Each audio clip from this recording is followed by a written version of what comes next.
লোকসভা নির্বাচনের ফলাফলের দিন শেয়ার বাজারে ধস, আর এই নিয়েই একটা প্রশ্ন চিহ্ন উঠছে। প্রধানমন্ত্রী থেকে শুরু করে স্বরাষ্ট্রমন্ত্রী অমিত শাহ তারা বললেন যে 4 জুন রেজাল্টের আগে শেয়ার কিনে নিন, আর তারপরে সেই রেজাল্টের দিন শেয়ার বাজারে ধস কেন? রাহুল গান্ধী এর তদন্তের দাবি করেছেন। আমাদের সঙ্গে রয়েছেন জাতীয় কংগ্রেসের মুখপাত্র মিতা চক্রবর্তী, তার সঙ্গে কথা বলবো। আপনারা তদন্তের দাবি কেন করছেন? দেখুন, 13ই মে আমাদের দেশের হোম মিনিস্টার অমিত শাহ গিয়ে বললেন যে আপনারা শেয়ার মার্কেটে নিবেশ করুন। 19শে মে আমাদের দেশের প্রধানমন্ত্রী স্বয়ং নরেন্দ্র মোদী বললেন যে শেয়ার মার্কেটে খুব বড় রাইজ হবে 4 জুন রেজাল্টের ডেতে। এবং তারপরে একই সেন্টিমেন্ট আমরা দেখতে পেলাম আমাদের ফিনান্স মিনিস্টারের বক্তব্যে, যিনি 31শে মে নিজের ইন্টারভিউতে একই কথা বললেন। এবার আমার প্রথম প্রশ্ন যে প্রধানমন্ত্রী, হোম মিনিস্টার, ফিনান্স মিনিস্টারের কি এটা কাজের মধ্যে পড়ে রিটেল ইনভেস্টার্সদেরকে ইনভেস্টমেন্ট টিপ দেওয়া? নিশ্চয়ই নয়। সেকেন্ড, আমরা দেখলাম যে 1 জুনে নির্বাচনের পরে এক্সিট পোলসে ডেটা এলো। সেই এক্সিট পোলসের ডেটা যারা করে Axis My India, India Today, Chanakya, C Voter, সবার যদি আপনি পোল অফ পোলস নেন তাহলে আপনি দেখবেন প্রায় 380টা সিট এনডিএকে দেওয়া হলো। কিছু কিছু এক্সিট পোলস বললো 400 পার হবে। এবং বিজেপি আগের বারে যে ট্যালি ছিল 303, তার থেকে বেশি এককভাবেই পেয়ে যাবে, সেটাও বলা হলো। এবার যখন রেজাল্ট এলো আমরা দেখলাম বিজেপি 400 পার তো ছেড়ে দিন, 240, 272ও ক্রস করতে পারলো না। তার মানে এরর অফ মার্জিন এতটা বেশি। এবং সবকটা ডেটা সার্ভে কোম্পানি একই ডিরেকশনে একই ভুল কি করে করতে পারে? এটা আমার প্রথম প্রশ্ন।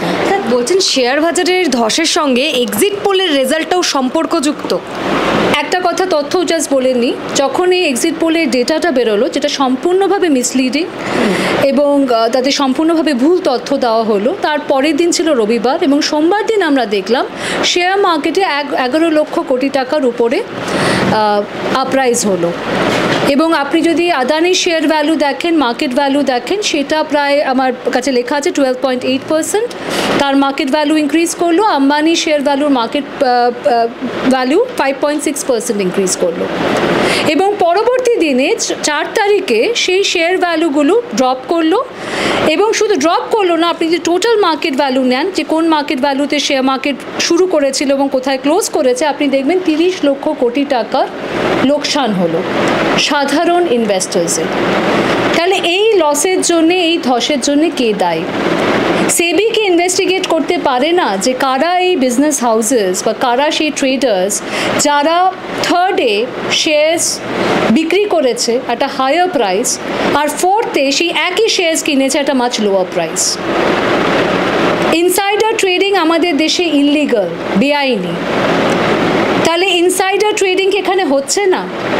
কাদের কাছে অ্যাক্সেস ছিল এক্সিট পোলের ডেটা? এবং তারা এটাও জানতো যে এক্সিট পোলের ডেটা ভুল, অর্থাৎ শেয়ার এখন বিক্রি করো, পরের দিন শেয়ার সেই একই শেয়ার অনেক কম দামে কিনে নাও। এটা কি শেয়ার মার্কেটের প্রাইস ম্যানিপুলেশন নয়? ইলেকশন কমিশন কি দেখতে পারে না যে এত ভুল সবকটা ডেটা সার্ভে কোম্পানি একই ডিরেকশনে কি করে করলো? অনেকে বলছেন যে অনেক লোক সত্যি কথা বলে না এক্সিট পোলের পরে, তারা সত্যি কথা বলতে ভয় পান।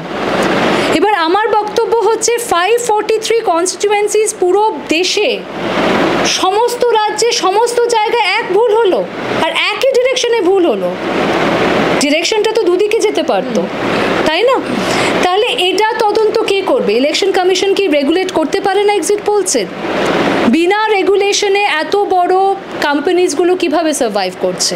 আমার 3rd প্রশ্ন, আমরা জানি প্রদীপ গুপ্তা অ্যাক্সেস ইন্ডিয়া টুডে যে কোম্পানি, অ্যাক্সেস মাই ইন্ডিয়ার কোম্পানি, যারা ইন্ডিয়া টুডেতে তাদের রেজাল্টস দেখান, তিনি বিজেপির ইন্টারনাল পোলস করেন।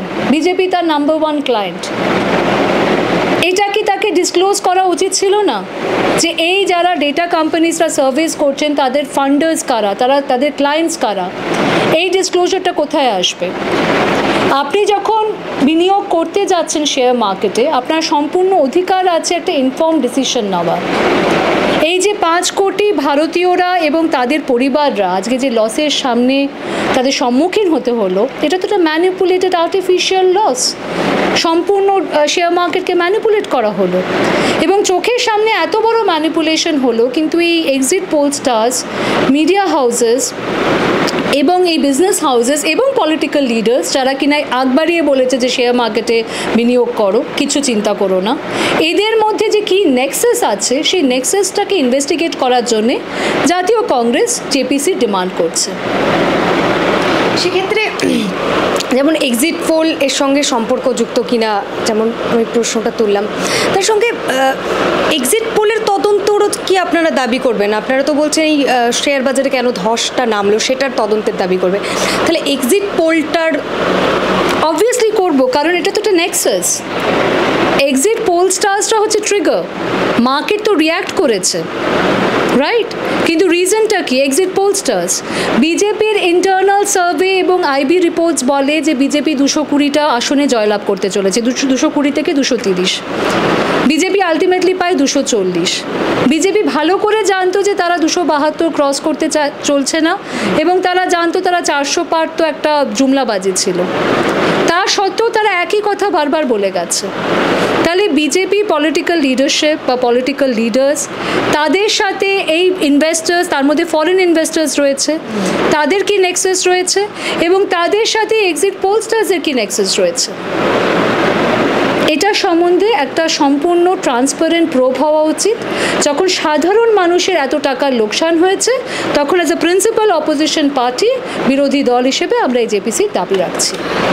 লোকসভা নির্বাচনের আগে থেকেই সংসদে এই আদানি আম্বানি ইস্যুতে তোলপাড় হয়েছিল সংসদ, রাহুল গান্ধী বারবার এই প্রসঙ্গগুলো তুলেছিলেন। তো এই আদানি আম্বানিদের কি কিছুটা সুযোগ করে দেওয়ারও একটা উদ্দেশ্য ছিল, এটা কি মনে হয়? দেখুন, এটা শুধু আদানি আম্বানিদের সম্বন্ধে ইস্যু নয়, আদানি আম্বানিকে নিয়ে তো আমরা সবসময় কথা বলেছি এবং আমরা বিজনেসে মোনোপোলাইজেশনের বিরোধিতা করি। আপনি লেভেল প্লেয়িং ফিল্ডে এসে ফেয়ার কম্পিটিশনে আসুন এবং সেখানে অংশীদার হন, সেখানে ব্যবসা করুন, নিয়ম মেনে ব্যবসা করুন, আপনাদের আমরা স্বাগতম জানাচ্ছি। কিন্তু আপনি মোনোপোলাইজ করে নেবেন, দেশের সমস্ত রিসোর্সেস নিয়ে নেবেন, তার জন্য আইন বদলাতে হবে, সেটার আমরা বিরোধিতা করছি। আমরা বিজনেস হাউসেসের বিরোধিতা করি না, নাম্বার 1। নাম্বার 2, প্রধানমন্ত্রী নিজে নির্বাচনী প্রচারে গিয়ে বলেছেন যে আদানির কথা নাকি আমরা বলছি না, সেটা সম্পূর্ণ ভুল তথ্য। আদানির কথা আমরা বহুবার বলেছি এবং উনি নিজে বলছেন প্রধানমন্ত্রী হওয়া সত্ত্বেও আমরা নাকি টেম্পো টাকা, আমরা নাকি প্রচুর অর্থ নিয়েছি, ফান্ডিং নিয়েছি আদানির থেকে। এবার আমার প্রশ্ন হচ্ছে যে উনি তো দেশের প্রধানমন্ত্রী, উনি তো বিরোধী দলনেতা নন, তাহলে উনি সেই সৎসাহসটা কেন দেখাচ্ছেন না যে যদি ওনার কাছে স্পেসিফিক ইনফরমেশন থাকে, ইন্টেলিজেন্স থাকে, উনি কেন সিবিআই বা ইডি বা ইনকাম ট্যাক্সকে পাঠাচ্ছেন না? সেই সৎসাহসটা কেন দেখাচ্ছেন না? আচ্ছা, আরেকটা বিষয়, এই যে 13ই মে এবং 19শে মে প্রধানমন্ত্রী এবং অমিত শাহ, 13ই মে অমিত শাহ বলেছিলেন এবং 19শে মে প্রধানমন্ত্রী বলেছিলেন এই শেয়ার কেনার জন্য, সেক্ষেত্রে কি আপনারা এনাদেরও বিরুদ্ধে একটা তদন্ত হোক এমনটা চাইবেন? দেখুন, আমরা তো নেক্সাসের কথা বলছি। নেক্সাসের মধ্যে কারা কারা রয়েছে? এক্সিট পোলস্টার্স রয়েছে, টিভি চ্যানেলসরা রয়েছে, যদিও টিভি চ্যানেলসরা বলবে আমরা এতে অংশীদার নই, আমরা তো শুধু ডেটা রেজাল্টস দেখাচ্ছিলাম।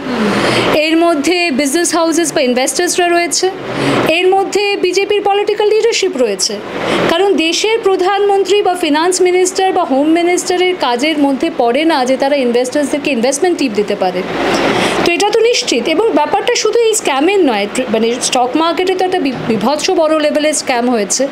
তার সাথে সাথে যদি আপনি, এর আগে আমরা রাফায়েলের কথা বলেছি, এর আগে আমরা বিজেপির ম্যাজিক্যাল ওয়াশিং মেশিনের কথা বলেছি, এরকম 25টা রাষ্ট্রীয় স্তরে নেতা আছে। আপনি নারায়ণ রানে নিন, অজিত পাওয়ার নিন, হেমন্ত বিশ্ব শর্মা নিন, শুভেন্দু অধিকারী নিন, যারা যে মুহূর্তে বিজেপি জয়েন করে যায় তাদের বিরুদ্ধে সমস্ত চার্জেস ইদার ড্রপড হয়ে যায় কিংবা কেস ভীষণ স্লোলি মুভ করে। আপনার মনে পড়ে কবে শেষবার ইডি, সিবিআই বা ইনকাম ট্যাক্স থেকে তলব পেয়েছে হেমন্ত বিশ্ব শর্মা বা শুভেন্দু অধিকারী? আমার তো মনে পড়ে না। একদম, আপনি শুভেন্দু অধিকারীর কথা বললেন, যখন একটু বাংলার রাজনীতির দিকে নজর রাখি, এবার আমরা দেখলাম শুভেন্দু অধিকারীর নেতৃত্বে যদি আমরা দেখি যে বাংলার যে বিজেপি লোকসভা নির্বাচনটা যদি পরিচালনা করে থাকে, সেক্ষেত্রে কি শুভেন্দু অধিকারী ডাহা ফেল বলবেন? 18টা থেকে 12টা সিটে নেমে এলো। দেখুন, এখানে বিজেপির যে ফিনান্সিয়াল রিসোর্সেস, একটা বিষয় অ্যাড করতে, কারণ আমরা দেখেছিলাম যে শুভেন্দু অধিকারীকে বেশ সামনের সারিতে নেতৃত্ব দিতে সন্দেশখালী ইস্যু থেকে বিভিন্ন ক্ষেত্রে। উনি মুখ ছিলেন শুভেন্দু অধিকারী, এবং মানুষ এখন বাংলার মানুষ বুঝে গেছে যে বিজেপি এই দেশে এই রাজ্যের মানুষ কিন্তু বিজেপিকে নিচ্ছে না। কারণ যে অ্যামাউন্টের টাকা অর্থ তারা ইনভেস্ট করেছে, যে অ্যামাউন্টের ফিনান্সিয়াল রিসোর্সেস দেওয়া হয়েছে, এখানে বিজেপির প্রথম সারির নেতৃত্ব, সে প্রধানমন্ত্রী হোক, অমিত শাহ হোক, তারা যে, যদি আপনি শুধু নাম্বার অফ র্যালিজ দেখেন বা পাবলিক মিটিংস দেখেন, যেগুলো তারা এখানে করেছে, যেরকম অর্থ তারা বিনিয়োগ করেছে, যেভাবে মিডিয়ার উপরে স্পেন্ড করেছে, যেভাবে অ্যাডভার্টাইজমেন্ট করা হয়েছে, প্রচার করা হয়েছে, তারপরে যদি 18 থেকে ওদের সংখ্যা 12-তে এসে নেমে দাঁড়ায়, তাহলে নিশ্চয়ই বিজেপিকে তো উত্তর দিতেই হবে। এবং বিজেপি লিডারশিপকে দেখতে হবে যে তারা কোথায় মানুষ তাদেরকে প্রত্যাখ্যান করছে। এবং এটা তো শুধু শুরু, এরপরে একবার যখন মানুষ প্রত্যাখ্যান করতে শুরু করে দেয়, তাহলে আপনি আগামী নির্বাচনে দেখবেন বিজেপি ফ্যাক্টরি থাকছে না। একদমই সামনেই তো যে তৃণমূল বিরোধী ভোটটা আছে, সেটা আপনারা কি আপনাদের থেকে ফেরাতে পারবেন? কারণ আমি একটু বিস্তরেই এই প্রসঙ্গটা বলবো। গত লোকসভা নির্বাচনের হিসেব যদি আমরা দেখি, সেখানে 2টো আসন পেয়েছিল কংগ্রেস, এবারে তো দেখা যাচ্ছে একটা আসন। তাহলে কংগ্রেস কি বাংলায় আবার নিজেদের জায়গাটা তৈরি করতে পারবে, ফিরতে পারবে? কিন্তু আপনি হয়তো দেখছেন যে বহু জায়গায় কংগ্রেস লেফটের যে টোটাল ভোট, সেই ভোটটাও কিন্তু বেড়েছে বিভিন্ন আসনে। এবং হ্যাঁ, আমরা ভেবেছিলাম যে অদিতদা জিতবেন, উনি দ্বিতীয় স্থানে এসেছেন বহরমপুরে। আমরা ভেবেছিলাম সেলিম সাহেব জিতবেন, উনিও দ্বিতীয় স্থানে এসেছিলেন। কিন্তু বেশ কিছু পকেটে আছে যেখানে কিনা কংগ্রেস লেফটের প্রার্থী কিন্তু ডিসাইডিং ফ্যাক্টর থেকেছে। এটা ঠিক যে একটা ভীষণ ধর্মীয় মেরুকরণ হচ্ছে, এটা ঠিক যে একটা ভীষণ পোলারাইজড এনভায়রনমেন্ট, একটা বাইনারি সেট করে নির্বাচন হচ্ছে, যেটা পলিটিক্যাল ফোর্সেসের থেকেও বেশি আমি বলবো বাংলার মানুষের জন্য দুর্ভাগ্যজনক। কারণ কোথাও আমরা সন্ত্রাস চুরিকে নর্মালাইজ করে নিচ্ছি, আমরা ধরে নিচ্ছি ভায়োলেন্স হবে, হ্যাঁ হবে, কারণ আমাদের কাছে কোনো চয়েস নেই। কোথাও ধরছি স্ক্যামের পর স্ক্যাম হবে, হ্যাঁ হবে, আমাদের কাছে কোনো চয়েস নেই। যদি বিজেপিকে আটকাতে হয় তাহলে টিএমসিকে ভোট দিতে হবে।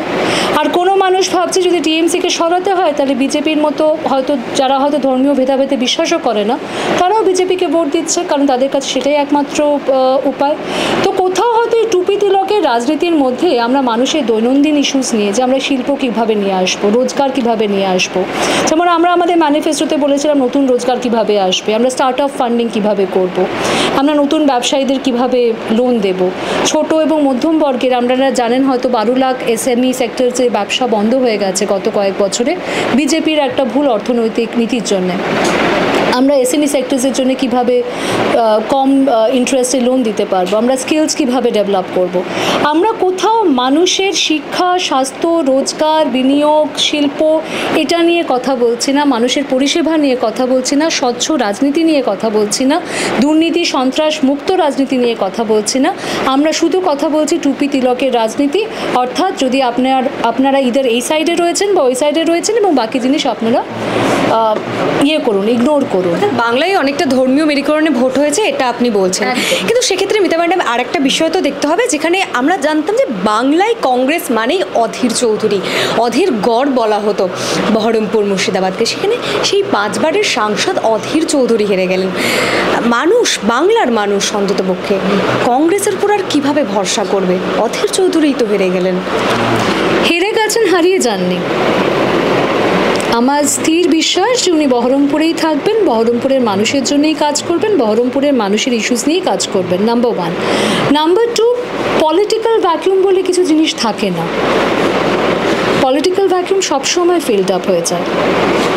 কংগ্রেস একটা এমন দল যারা 1885 থেকে সার্ভাইভ করেছে, এখনও আমরা এখান থেকে সাংসদ পাঠাই, তাই আমরা হারিয়ে যাইনি, আমরা রয়েছি। এবং আগামী দিন আমি ভীষণভাবে আশাবাদী যে আমাদের সংগঠন আমরা বাংলাতেও রিভাইভ করতে পারবো, এবং আমরা নতুন মুখ আনবো, নতুন ভিশন আনবো, নতুন এনথুসিয়াজম আনবো, এবং সেই নিয়ে আমরা মানুষের কাছে যাব এবং মানুষরা আমাদেরকে আশীর্বাদ করবে। এখানে কিন্তু লড়াইটা ইন্ডিয়া জোটেরই আর একটা শরিক দলের সঙ্গে, তৃণমূল কংগ্রেস ভেঙেই হয়েছিল। এবং যখন থেকে মমতা ব্যানার্জি তৃণমূল কংগ্রেস বানালেন, আমরা বাংলায় দেখেছি কংগ্রেসের ভূমিকা কিন্তু খুব নিভু।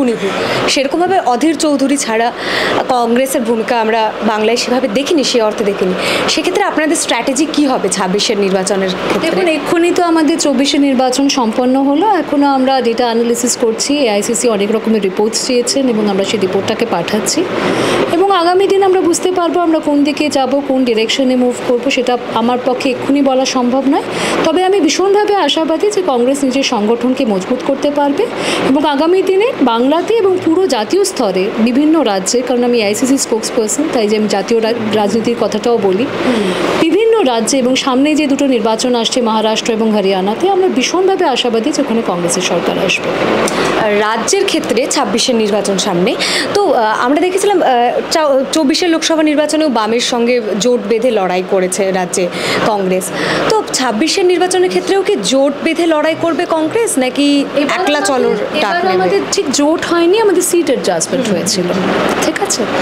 তো 26-এর নির্বাচনে এখনো সময় আছে, কাজে আর এই সিদ্ধান্ত তো আমি নেব না, এই সিদ্ধান্ত আমাদের শীর্ষ নেতৃত্ব নেবে, প্রদেশের নেতৃত্ব নেবে এবং আমাদের যারা এআইসিসি নেতৃত্ব তারা একসাথে মিলে নেবে।